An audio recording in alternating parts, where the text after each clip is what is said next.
Hi, listeners. It's Becca and Brooke with the College Admissions Insider podcast. We're here to remind you of Bucknell's application deadlines for this year.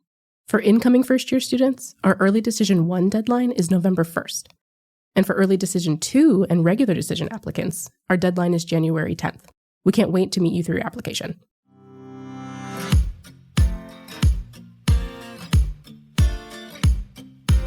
Your college application will include lots of important information.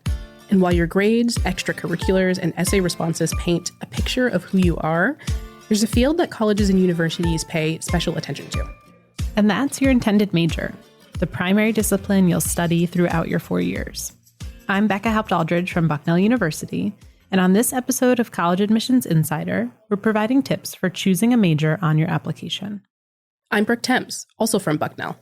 We'll discuss when students should start thinking about their major, what your intended major tells a university, and how it factors into the admissions process. Our guest is familiar to the podcast. Jill Medina is Senior Associate Dean of Admissions at Bucknell. You've heard her on episodes like Inside the Mind of an Application Reader and Academic Rigor. Welcome back to the podcast. Thanks for having me. I'm delighted to be here. Yeah, we're so glad to have you back. It's been a while since you've shared your expertise with us. So before we begin, can you give us a refresher on your role here at Bucknell? Absolutely. So my title says Senior Associate Dean, which for most people doesn't mean anything. But what I do at Bucknell is I oversee the selection process and scholarship process for our team. Jill does a really great job keeping us on track and following a timeline. But for now, let's talk about majors. First off, are students required to select a major on their college applications? And is there an option for students who are undecided? That is a very important question. There are both.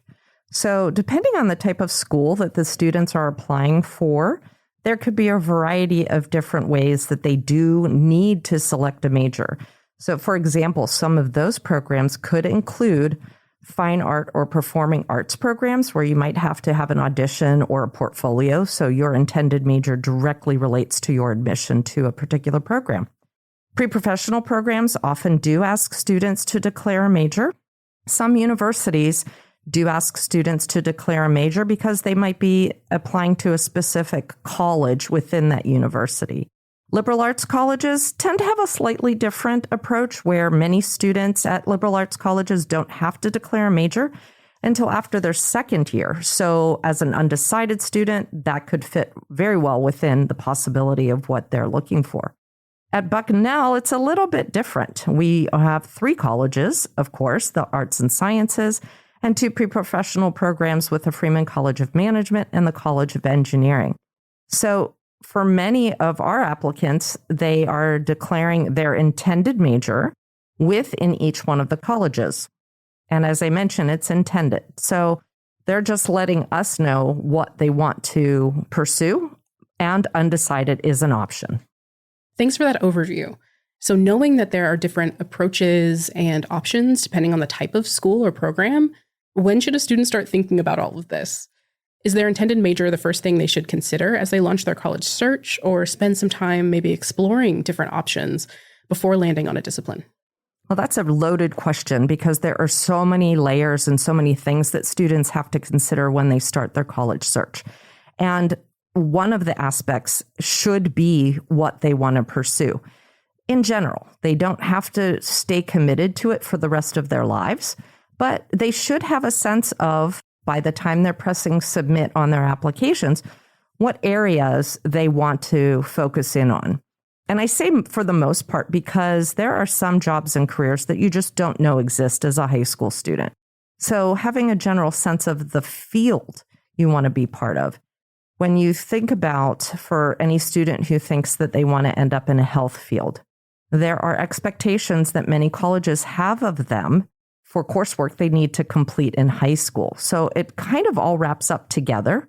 For some students, you want to think about internships or jobs over the summer to help you figure out, do I like this area? Do I like this field? So you do work toward that at the same time as you're narrowing down your college list. So it sounds like it's never too early to start, and it's really not too late to start, but we'd recommend that you start thinking about those things as you approach hitting that submit button. And of course, selecting a major obviously tells the school what field or discipline you're interested in studying. But is there more to it than that? Could a student's intended major impact how admissions goes about building their incoming class? Oh, that's a great question. And the short answer is yes. And I'll use Bucknell as the framework for responding to this question because, as I mentioned before, we have 2 pre-professional colleges. And some of the programs within those colleges are extremely selective. And so we do need students to let us know, because if we are looking at, let's say, a class that has a lab associated with it, we only have 20 seats. We are not going to be able to accept hundreds of students when we don't have the capacity to enroll that. So your list does matter. Your intended major does matter. And you want to be thoughtful about this process because you could select, let's say, for example, something like psychology in our College of Arts and Sciences because you have a passing interest, but you may not realize that that is one of our most selective majors. And so you will be in a very competitive applicant pool. And if psychology isn't truly the area you want to go into, you do need to think about, are you truly an undecided student? Because you have multiple interests. For some students applying to engineering or the Freeman College of Management, those are very specific majors. So to know what you want to do and to be clear when you're doing your search for colleges, you need to know what the colleges are expecting of your application as well as how competitive it's going to be. I love that you mentioned selectivity and what that looks like on the admissions side as you're making your way through these applications. But I wonder if we can talk a little bit more about the student perspective. Say you have a student who thinks they really want to study a certain subject in a selective program, but there might be other options in different majors that really closely align with that subject matter as well. How should they go about deciding what it is that they're going to list on their application? That's an excellent point. So a lot of high schools don't have engineering options. So students oftentimes are taking a physics class or something in the community, a club or organization that sparks their interest. And at Bucknell, our engineers need to have completed pre-calculus in their math sequence to be minimally considered for engineering as a potential major. And so for some students, that alignment of math sequence with intended major may not be there. And so they may be interested in going into physics or astronomy because they haven't had a lot of experience. So those are part of the considerations. And as students are doing their search, those should be questions that they're asking of the colleges that they're interested in, of the programs that they're interested in. I had a conversation the other day where a student said, I definitely want to study finance. And I said, oh, interesting. Do you have a finance club or some experience at your school? And they said, no. Their experience was with a Fidelity account. I'm not endorsing any particular programs, but they were doing this on their own. So they did have some kind of experience. So it did help inform what at least their initial interest is in looking at college. So they are thinking about that in a thoughtful way based on some kind of experience. So, I mean, you do raise a good point that you could have an interest in going into law, but there's no such thing as a pre-law major per se. But pre-professional programs, performing arts programs, some of those things do mean that you will have to be a bit more prepared as you pursue that intention. So let's say a student wants to apply to a competitive management college. So they select a management major on their application. Is it possible for that student to be admitted into the university, but not into the program that they applied into? Would they simply be asked to pick a different major once they come to campus? Does it ever happen that a student doesn't get their first choice that they've selected on their application? So you've had a number of guests on the podcast and you've been doing this for a period of time. And so you've heard the response, it depends, probably quite a bit. And this is similar. So at Bucknell, let's talk about the Freeman College of Management. It is possible for you to apply as your first choice to the Freeman College of Management in one of those majors. On our supplement, we actually ask students to list a second choice. So depending on the holistic review, it is possible for a student to be admitted to a second choice program. Let's say, for example, that their second choice was in the College of Arts and Sciences. So for that student, they could get into the College of Arts and Sciences and a second choice and unfortunately, they could not transfer into management. But the Freeman College of Management does offer minors that are available to interested students regardless of the major or college enrollment. So what I'm hearing is that, at least here at Bucknell, when a student loads up their application, they'll be able to choose both a first choice and a second choice major. Do you have any tips or advice for helping a student figure out what should go in that second choice slot? That's a good question. Some students don't have a second choice. And some students, and let's continue with the Freeman College of Management example, their second choice is another major in the Freeman College of Management. So it is possible that a student doesn't have other options and we might not have space because of the competitive nature of the program. So if they only have management as a first and second choice, it's possible that they wouldn't get into either. And in that situation, a student might end up on our wait list or, unfortunately, maybe denied. Correct.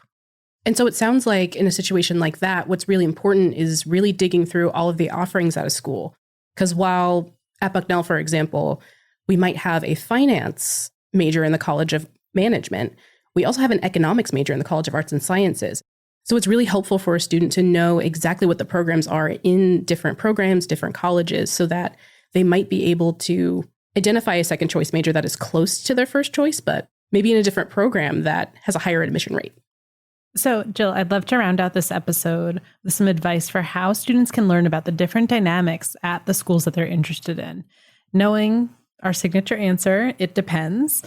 Where should a student even begin to look to figure out how things work at one school on their list versus another school on their list so that they can make smart, strategic, informed decisions about what majors they're applying into?